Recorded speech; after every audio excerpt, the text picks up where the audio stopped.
Bonjour. Donc je suis Ava Hervieux, je suis chargée de mission au syndicat mixte du bassin versant de la Tête. Je remercie MRM de nous avoir conviés pour ces journées.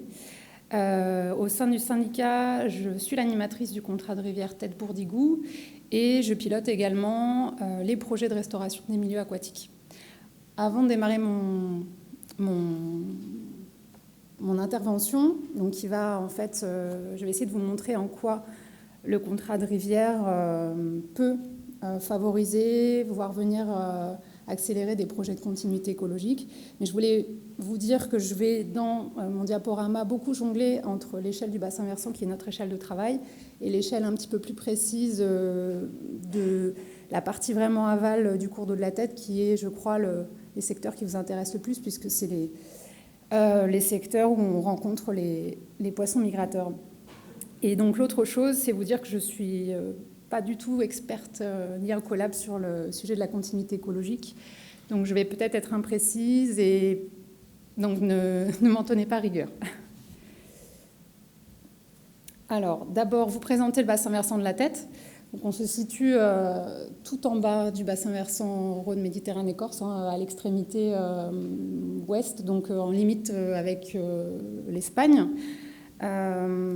C'est un fleuve côtier méditerranéen, donc une longueur assez courte de cours d'eau, des gros contrastes au niveau du bassin versant avec un amont montagneux, enneigé, donc régime pluvio-nival au niveau de la Tête, et une plaine, donc peu d'habitants sur la partie amont du bassin versant. Donc une partie assez naturelle, et plus on arrive sur la partie aval, la plaine, plus on a une occupation du territoire, d'importants enjeux, et donc au niveau des usages de l'eau, beaucoup d'irrigation sur la partie plaine du Roussillon, et donc forcément des seuils pour prélever l'eau et faire écouler l'eau en gravitaire. C'est encore aujourd'hui la principale forme d'irrigation sur le bassin versant. Donc un territoire de contraste, on a deux grands barrages pour réguler l'eau. Un barrage en tout début du bassin versant, le barrage des Bouillouzes, juste en dessous du massif du Carlite. Et en partie médiane, le barrage de Vinça, qui a une double fonction, donc l'écrêtage des crues, mais il a surtout été initialement construit pour soutenir l'étiage en période estivale. Donc vous avez déjà commencé à sentir les principaux enjeux sur ce bassin versant. Et initialement, c'est vraiment l'enjeu inondation qui a fondé la création du syndicat. Aujourd'hui, le syndicat de rivière travaille sur l'ensemble des enjeux, justement pour développer une approche intégrée et des réponses complémentaires. On a la chance d'avoir 3 outils pour accompagner nos approches. Donc 3 animations différentes, et on est accompagné par des acteurs institutionnels pour mener cette animation, dont l'Agence de l'eau. Donc on a, pour répondre à la question du déficit quantitatif et des étiages sévères, on a aujourd'hui un plan de gestion de la ressource en eau, PGRE, sur l'ensemble du bassin versant. Pour mieux gérer le risque d'inondation, un programme d'action pour la prévention des inondations, PAPI, et puis l'outil pour lequel je vais présenter des actions en particulier, c'est le contrat de rivière, qui est un outil qui vient vraiment embrasser tous les sujets et répondre à l'objectif de restaurer le fonctionnement des cours d'eau. Le syndicat a évolué relativement récemment, puisqu'au départ, quand il a été créé il y a 10 ans, il venait apporter de l'accompagnement, de la transversalité dans les approches, des études, de la connaissance. Et depuis 2019, nous sommes devenus compétents en gestion des milieux aquatiques. Donc on a étoffé notre capacité d'intervention, nos projets. On est en plein développement et c'est très enrichissant, très épanouissant. Et je voulais préciser qu'aujourd'hui, il n'y a pas vraiment on ne pilote pas encore une politique de restauration de la continuité écologique. On est plus dans l'accompagnement des maîtres d'ouvrage pour l'aménagement sur cette question-là. Alors, le contrat de rivière, c'est un outil. Derrière le mot contrat, il faut vraiment voir le mot outil, qui vient, donc, comme je l'ai dit déjà tout à l'heure, apporter une réponse globale, cohérente et concertée aux différentes problématiques des milieux aquatiques sur le bassin versant. C'est un travail qui a été initié en 2012. Il y a eu beaucoup d'échanges, de rencontres, puisqu'à l'époque, en fait, chacun travaillait dans son coin. Je crois que ce n'est pas une particularité, mais voilà, chaque acteur de l'eau travaillait de façon un peu cloisonnée et il a fallu vraiment beaucoup d'échanges. J'insiste parce que c'est quand même un facteur clé, les relations humaines dans le domaine de l'eau. Beaucoup d'échanges pour développer l'outil et développer un programme d'action. Donc, 4 objectifs dans ce contrat. Le premier, c'est vraiment la restauration des milieux aquatiques. Et c'est dans celui-ci que se trouvent des actions pour la continuité écologique. Un deuxième objectif, la qualité. Le troisième objectif, le partage de la ressource. Donc là, on fait vraiment le lien avec le plan de gestion de le PGRE, le plan de gestion de la ressource en eau. Et un dernier volet qui est finalement le lien des 3 autres. Comment faire connaître les enjeux, accompagner, développer les projets. Et surtout, développer, accompagner le changement des mentalités, le changement de culture en fait sur l'eau à l'échelle du bassin versant et vraiment créer du lien entre approches, acteurs. Dans ce contrat, donc on est en mi-parcours aujourd'hui. Il y a 9 signataires qui se sont engagés, mais en réalité, le contrat, c'est 77 mètres d'ouvrage. On a souhaité faire apparaître toutes les initiatives sur le bassin versant parce que c'est ça en fait qui fait vraiment avancer, qui nous fait avancer dans le même objectif de restauration des milieux. Sur la première période du contrat, 23,4 millions ont été investis.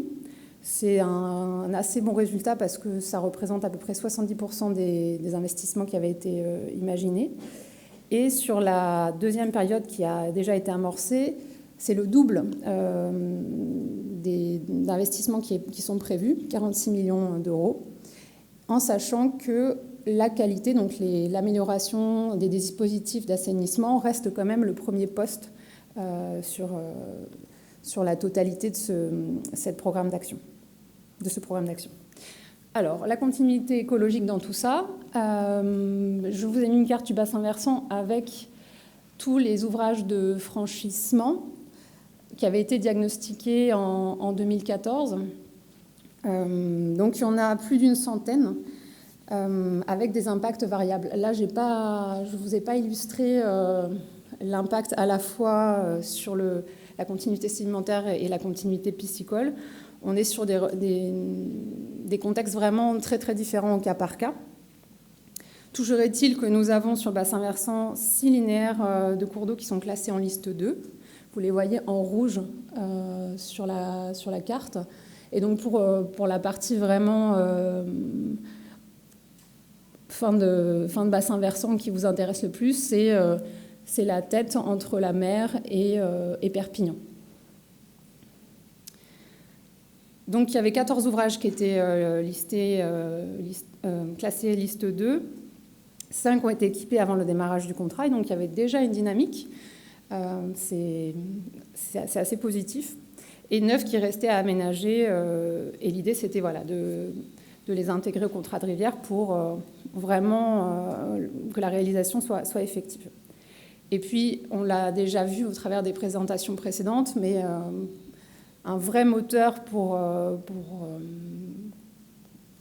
faire de la continuité écologique, ça reste quand même la connaissance, c'est la base de l'action. Donc, connaître l'évolution des migrateurs, notamment sur la tête aval, où est-ce qu'on en est, est-ce qu'il y a du mieux. Donc la connaissance reste à approfondir et ça fait partie des actions qui sont contrats de rivière. Alors, maintenant, on passe au zoom sur donc la partie aval du bassin versant de la Tête et qui nous intéresse plus spécifiquement aujourd'hui. Donc, dans le Plagey-Paumy 2016-2021, la tête du barrage de Vinça, que vous avez ici, jusqu'à la mer, était classée en ZAP Anguille. Ça représentait donc 6 ouvrages sur ce linéaire.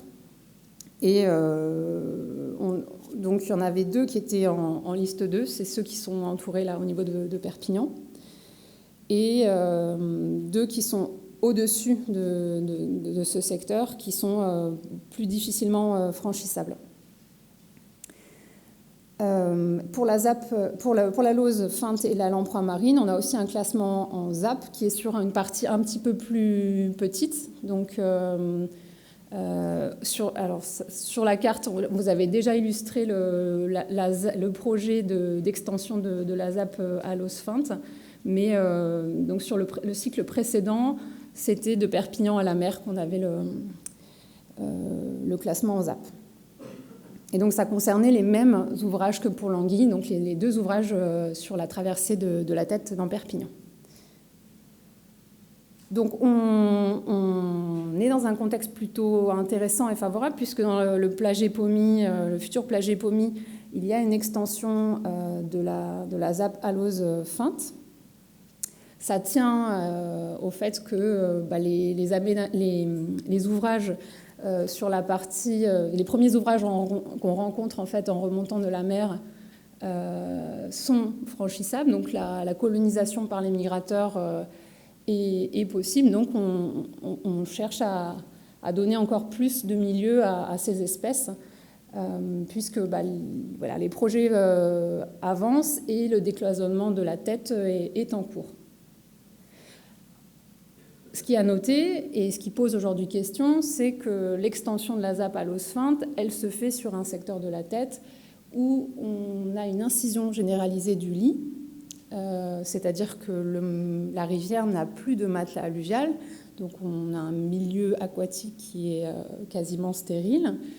Donc il va falloir coupler nécessairement les actions de continuité écologique avec un programme de restauration de la rivière.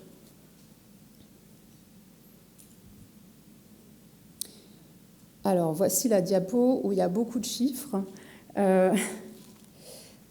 C'était pour faire un bilan en fait, des projets de restauration de continuité sur l'ensemble du bassin versant. Donc là, je rezoome à l'échelle du bassin versant.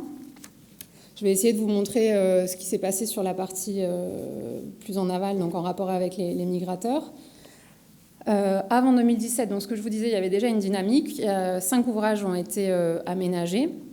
C'était essentiellement des ouvrages liste 2 pour la plupart. Donc 4 ouvrages liste 2, 3 sur la partie amont du bassin versant au niveau de prise d'eau hydroélectrique, donc par la CHEM qui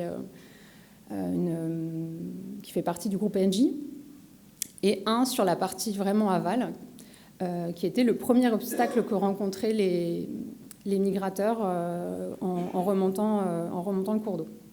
Donc c'était une action particulièrement prégnante, importante, puisqu'on a réouvert le fleuve à la remontée possible de l'Anguille et de la Lauze. Et effectivement, une recolonisation a eu lieu, puisqu'elles ont été observées sur ces cours d'eau après aménagement de cet obstacle. Il faut noter que déjà avant 2017, un acteur, le département des Pyrénées-Orientales, était déjà dans une démarche proactive sur ces questions de continuité, puisqu'il a équipé volontairement un ouvrage, un passage à gué pour l'Anguille. Alors, je voulais le préciser, cet ouvrage se situe au-dessus du linéaire qui est incisé. Mais voilà, c'est pour montrer qu'il y a aussi des acteurs qui ne sont pas dans une réponse réglementaire, mais vraiment dans une approche d'exemplarité.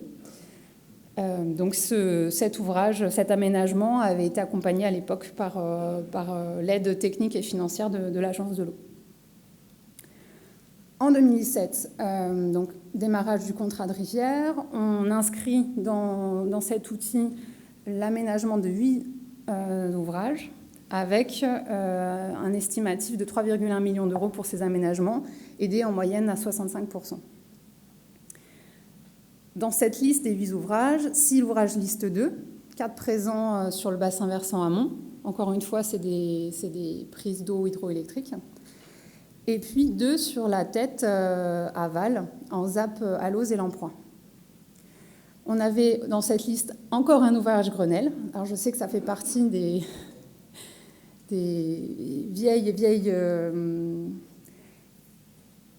alors classification, je ne sais pas si on peut employer le terme, mais en tout cas, voilà, ça voulait dire que c'était un ouvrage qui traînait quand même. On savait qu'il fallait faire quelque chose, mais il n'avait pas encore été aménagé. Donc présent sur la ZAP Anguille. Et puis un ouvrage du département, là aussi, en ZAP Anguille. Le département voulait continuer cette démarche volontaire de restauration. Le bilan qu'on peut faire à mi-parcours et la projection qu'on a sur les 2 années, presque l'année à venir, sur les ouvrages en liste 2, on a déjà eu 3 réalisations, 2 sur la partie amont du bassin versant. L'ouvrage Grenelle a été aménagé. Malheureusement, il a été aussi endommagé par les dernières grosses crues que nous avons vécues sur le bassin versant. Et puis, on peine un petit peu à avancer sur ces projets. On a 4 ouvrages qui sont concernés par un report. Donc le calendrier de réalisation glisse légèrement et ça concerne notamment les 2 ouvrages qui sont dans la traversée de Perpignan. Aujourd'hui, les travaux ont démarré, mais rencontrent des difficultés techniques. Ils suscitent aussi beaucoup de questions des riverains. Donc les aspects de communication sont vraiment... essentiel, on s'en rend compte, surtout pour le porteur de projet qui est très questionné sur ce qui se passe en fait dans la rivière au niveau de Perpignan. Et en bilan, donc, on a finalement un abandon par le département sur son aménagement de passage à gué en ZAP Anguille pour des raisons budgétaires et également de difficultés réglementaires. Donc la constitution de dossier est assez compliquée.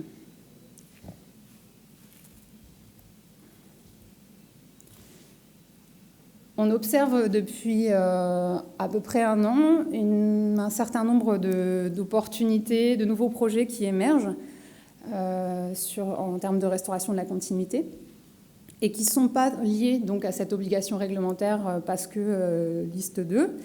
Il y a une commune sur la partie amont du bassin versant, sur un cours d'eau de liste 1 qui souhaiterait faire un aménagement continuité sur un ouvrage qui est détérioré.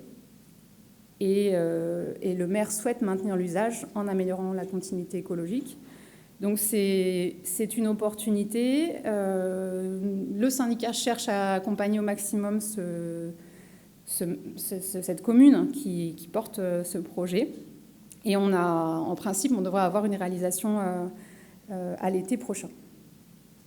La SNCF, sur un ouvrage en limite de classement liste 2, est déjà en cours d'étude pour un aménagement de son ouvrage. Donc ils sont vraiment dans une logique d'anticipation. Je crois qu'ils s'appuient aussi sur des expériences qu'ils ont ailleurs sur d'autres cours d'eau du bassin versant en Rhône Méditerranée-Corse. Et voilà, ils n'attendent pas le classement liste 2 pour anticiper et réaliser une restauration. Et puis il y a une étude qui devrait émerger sur le front de montaison de l'Anguille. Aujourd'hui, jusqu'où elle remonte, parce qu'en fait, la vraie difficulté sur la tête, c'est qu'on a une succession d'ouvrages et l'Anguille se fatigue à remonter. Donc, on aimerait savoir jusqu'où, aujourd'hui, elle arrive à remonter dans la tête. Donc ces nouveaux projets, ils sont assez récents et on peut se demander si le contrat de rivière est finalement un facilitateur de l'émergence de projets de continuité. Donc c'est la question à laquelle je vous propose de répondre. Alors bien sûr, c'est ni oui ni non, c'est un peu des deux. Oui, effectivement, le contrat de rivière, c'est un outil qui va faciliter ces projets de continuité parce qu'il va mettre en réseau des acteurs. Les porteurs de projets vont bénéficier des retours d'expérience des uns et des autres. Le fait de se réunir régulièrement, de se tenir au courant de l'avancée des études des projets, ça crée une certaine émulation, une envie en fait de faire comme son voisin, donc un effet d'entraînement. Le fait qu'on soit dans une démarche contractuelle sur le bassin de versant, ça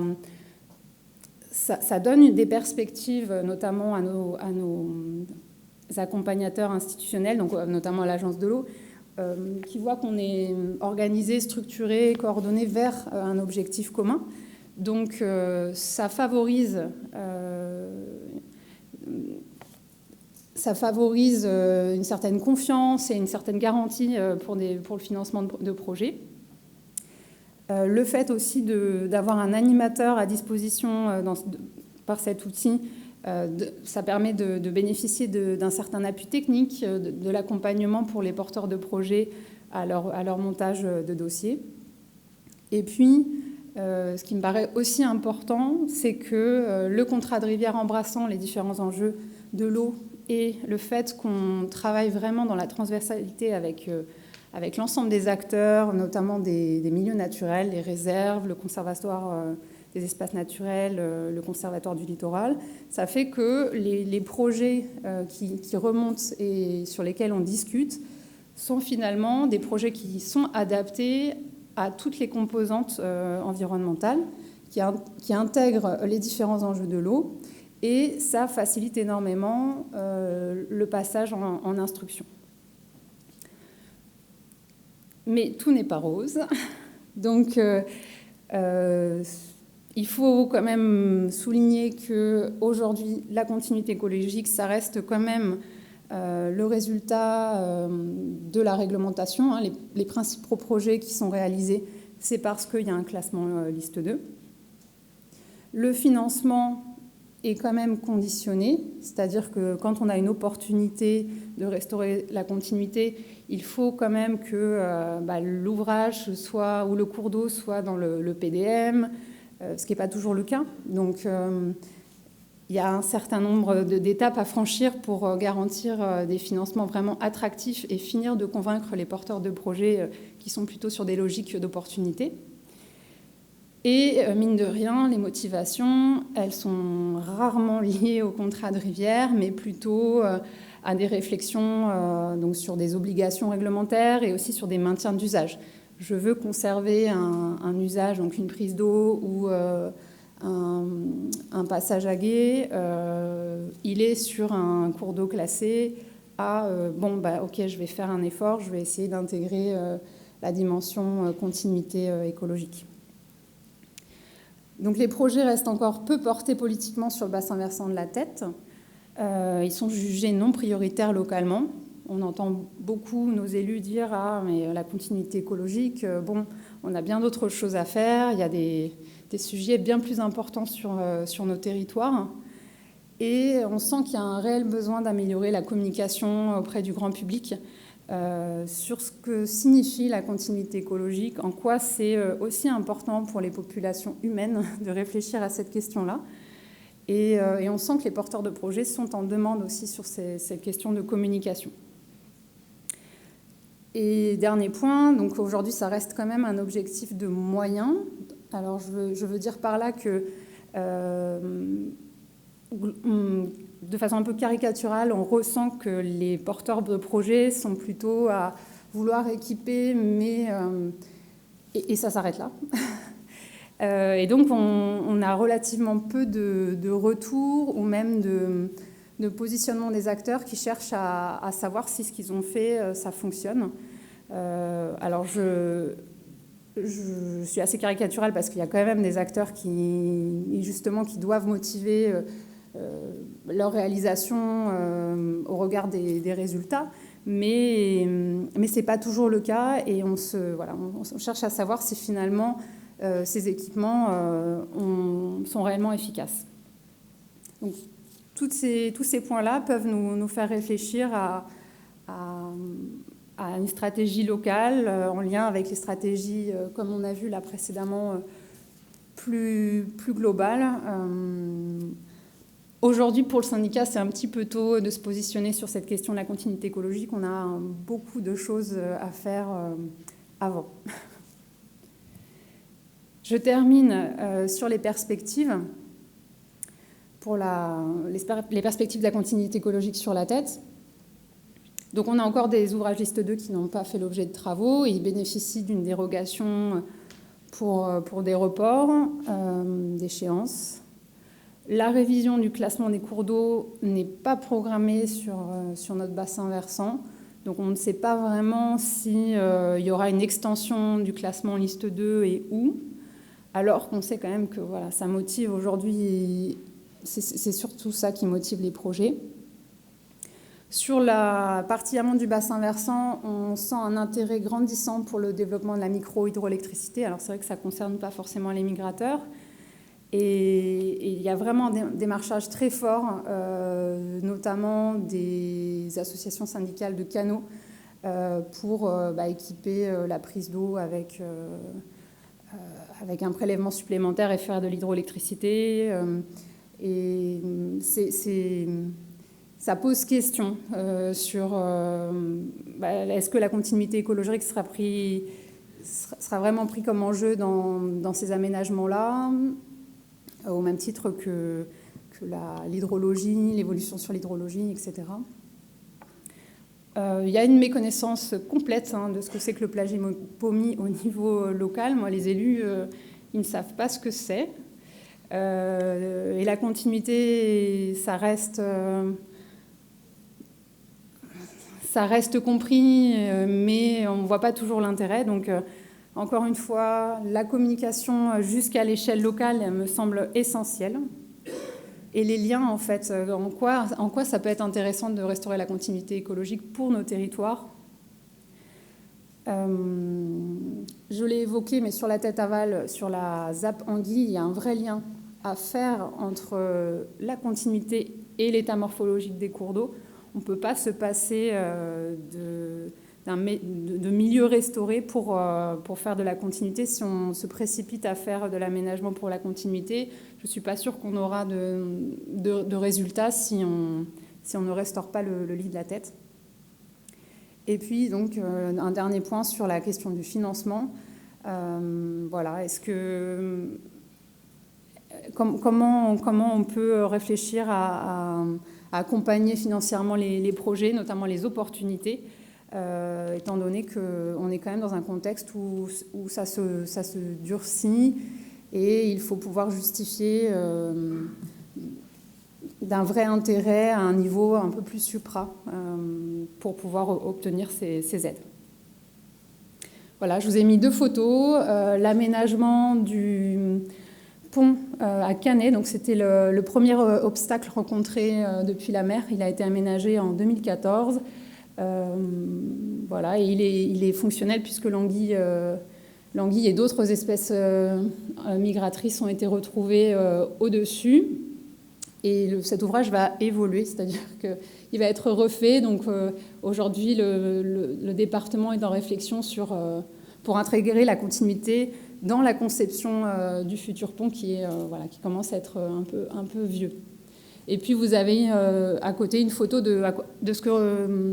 qui illustre un petit peu ce qu'est la tête au niveau milieu. Là, c'est un coin qui est relativement en bon état. Merci.